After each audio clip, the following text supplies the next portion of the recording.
ई शिक्षा कोश profile update पर आधारित इस वीडियो में आपका स्वागत है।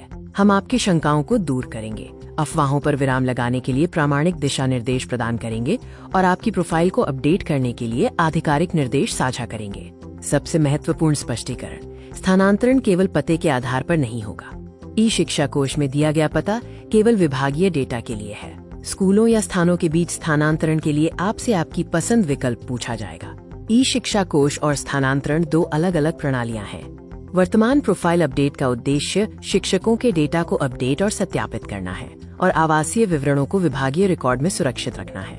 भविष्य की स्थानांतरण प्रक्रिया में शिक्षकों की पसंद के अनुसार पोस्टिंग शामिल होगी, जिसके लिए पहले से विकल्प मांगना आवश्यक होगा। भविष्य में तकनीकी समस्याओं से बचने के लिए आपकी प्रोफाइल में 5 आवश्यक विवरणों को अपडेट करना जरूरी है। मोबाइल नंबर, वैवाहिक स्थिति, स्थायी पता, पत्राचार का पता और निवास प्रमाण पत्र, डोमिसाइल सर्टिफिकेट। स्थायी पता आपका मूल और स्थायी निवास है, वो स्थान जिससे आप मौलिक रूप से जुड़े हुए हैं और जहां का आपका निवास प्रमाण पत्र जारी किया गया है। पत्राचार का पता वो है जहां आप वर्तमान में रहते हैं या अपनी डाक पत्राचार प्राप्त करते हैं।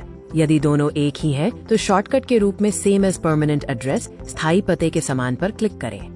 मूल रूप से अन्य राज्यों के शिक्षकों के लिए विशेष नियम, स्थायी पते के लिए अपने मूल राज्य का स्थायी पता दर्ज करें और उस राज्य द्वारा जारी निवास प्रमाण पत्र अपलोड करें। पत्राचार के पते के लिए अपने वर्तमान निवास का पता दर्ज करें, जहां आप काम कर रहे हैं या रह रहे हैं। विवाहित महिला शिक्षकों के लिए वर्तमान विभागीय नियम निवास और मूल निवास को पति के बजाय पिता के आधार पर मानते हैं। आपको अपने नियुक्ति रिकॉर्ड और मूल निवास, जो कि आपके पिता का पता है, से संबंधित एक वैध निवास प्रमाण पत्र अपलोड करना चाहिए। यहाँ प्रमाण पत्र की वैधता का जांच मैट्रिक्स है। निवास, डोमिसाइल और जाति प्रमाण पत्र की कोई समाप्ति तिथि एक्सपायरी डेट नहीं होती है। EWS और OBC NCL प्रमाण पत्र जारी होने की तारीख से 1 वर्ष के लिए वैध होते हैं। निवास प्रमाण पत्र अपलोड करने के नियम, आपको केवल इसलिए नया प्रमाण पत्र बनवाने की आवश्यकता नहीं है क्योंकि वो पुराना है। नियुक्ति के समय के प्रमाण पत्र पूरी तरह से वैध है यदि वे ठीक से जारी किए गए थे और मूल आवासीय विवरणों से मेल खाते हैं। नए जारी किए गए प्रमाण पत्र भी पूरी तरह से वैध हैं यदि विवरण नियुक्ति के समय के विवरणों से मेल खाते हों। तकनीकी मानक, फाइलें अपलोड करने से पहले जांच लें। सिस्टम द्वारा वर्तमान में केवल PDF फॉर्मेट ही स्वीकार किया जाता है।